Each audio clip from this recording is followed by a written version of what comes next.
what happened to Trump in the first term and the Trump in the new term right now is very simple. The donors. Welcome to the Niyosaba Show. Educate, motivate, and guide you to live a life of purpose based on Bible principles. Stay with us. I'm Ahoro. Welcome back to Niyosaba Show one more time in 2026. You know, I've tried to stay calm, not to say anything because of politics. Is messy. Guys, politics I find is very messy. But the way things looks right now, step by step, looks like we are heading to non-return. Therefore, I can't stay quiet any longer. I have to speak. I'm going to start with this warning. Australia, stay out of this war. You've done well, you've tried to stay away from it because it looks like step by step, we're heading closer to sending our men and women to Iran. Let's continue. Let's see what Mr. Albanese is about to say this time. Good afternoon. It's been a very busy morning. I've convened the National Security Committee. We've had a cabinet meeting, and then we had a national cabinet meeting.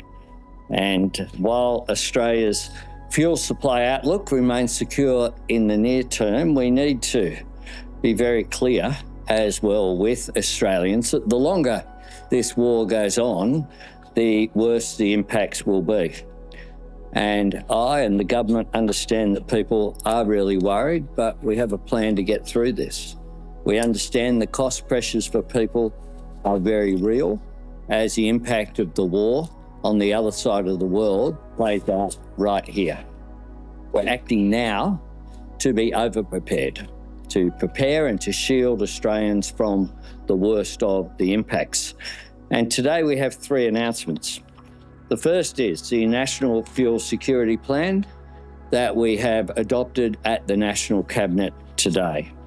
That has been finalised with the support of states and territories. And I thank the premiers and chief ministers. We've been working over recent days, but right over the weekend, to make sure that we're able to deliver a consistent plan. Because one of the things... Hey, guys, just right there. This is very important. Because the whole point is we came to this level without a plan. So they are thinking about doing the plan for fuel shortage because we are going through this problem right now. They never thought about it. Why? This climate change, where is all the champions right now of climate change right now? Because you need to understand that all this climate change that they are talking about is just another thing to get us into a different problem. What am I talking about here? Right now, they are being exposed by fuel. Why? Because they are invading other country because of oil. Venezuela was invaded because of oil. And the same people are the ones pushing for climate change hoax. Be careful, be wise, open your eyes. Don't just follow. Let's continue. That we want to ensure. As it is one plan, not 9, across 8 state and territory jurisdictions and from the Commonwealth.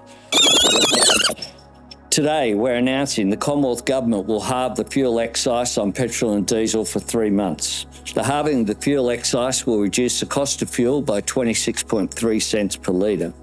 Importantly, in addition, states and territories have agreed and are finalising a proposal to ensure they won't benefit from the elevated prices that are occurring because of the GST.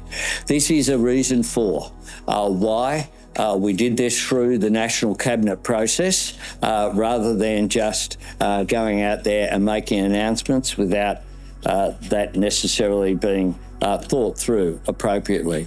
So we're working through the mechanisms with states and territories, and we'll have more to say about that. First of all, let's check how much fuel today is costing. This is a fuel watch in Western Australia. $2.49. This is $2.50 in fact. The cheapest is $2.32. This is going higher than COVID itself. It's crazy, man. Even COVID were not this high. How much fuel does Australia really produce? Australia produces approximately 12 million barrels of crude oil, but export over 85. We export? What the? This is crazy, man. We have that much oil, then we export over 85. And you wonder why what's going on with this, man? Wow. This is crazy, man. Let's go back to this. Let's go back. Cheaper today because we understand that Australians are under serious pressure. However, we really also want to encourage Australians who can to take public transport to help save fuel for the areas and industries that need it. And I note a couple of the jurisdictions have taken action to reduce public transport fares as well. The less fuel we use in the cities, obviously the more we can direct to regional areas that are under pressure. Thirdly, our government will reduce the heavy vehicle road user charge to zero for 3 months to help truckies continue their vital work for our nation. We understand in particular that the heavy vehicle industry is under real pressure.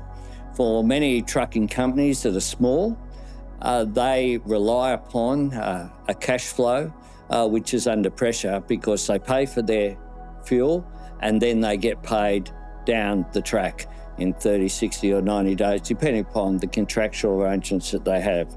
This is about taking pressure off them. And in addition to that, we've deferred the next scheduled increase in the heavy vehicle road user charge by 6 months. And I also raised with states and territories because heavy vehicle registrations are linked to the road user charge. And we have requested the state governments to give consideration to also taking action. Oh my God. So this is something new. I didn't even know. I didn't even know that heavy road users are getting charged. I was a very big Trump supporter, guys. Very big Trump supporter. Why was I a very big Trump supporter? Because he promised something very big that every other president have never been able to do, which is, I want to focus on the US and leave all other countries and make America great again. That, for me, was the best promise ever. Why? Because America have never been able to keep on themselves. They always try to get involved with everybody else world. They try to get involved in Africa with the coup d'etat. There is so many people trying to get involved. You can say, oh, that is just you saying that. Oh, no, that is not true. No one is getting involved. Okay, found about Lumumba in Congo happened. As soon as he said that he want to take the resources of his country, bam, the guy was gone. Every country that said they want to keep their resources, they are gone. When Trump promised that he's going to keep America on their own, not trying to get involved with any other countries, I was so happy. I was like, that's the best news ever. Then other country can be able to focus on themselves. You know, whether they are poor, whether they are not poor, but they will have a chance. They will have a chance to be able to focus on themselves. But what happened to Trump in the first term and the Trump in the new term right now is very simple. The donors. Trump in the first term, he did everything on his own. The money. That's why he was able to focus on working for the country. And he was the best president in the world at the first term. But they broke him down. He got broke. The guy literally was getting broke. So he came to the point that he have realized something, that donors are the ones running the country. So therefore, what did he decide to do? He decided to kiss some asses to donors. One thing I've realized with American politics, the donors run the country. Follow the money. You will know who's running the country. The reason today Trump, there is no much about impeachment and all these kind of things is because the donors doesn't want him to be impeached. He's doing well for them. In the second term, what can we say that Trump have done well for his country? Nothing. Literally nothing. He's busy fighting with every country, invading all the countries.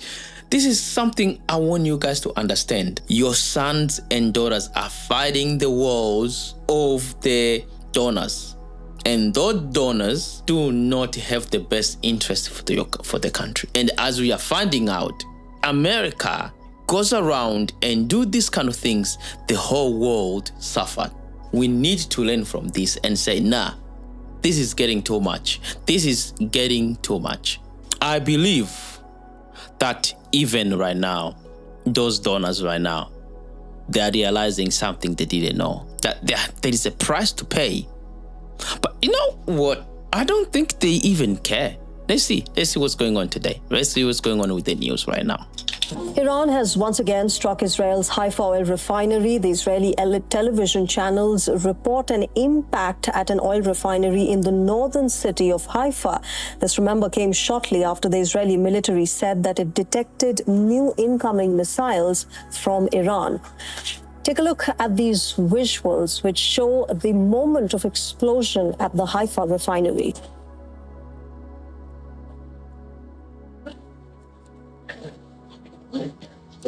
Damn.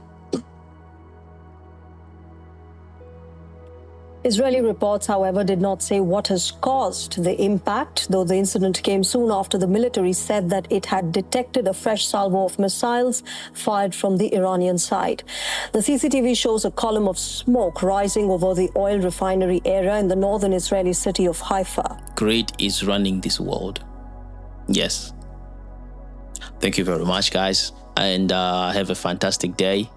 And I will continue to update you and give you more on this going on. Comment below.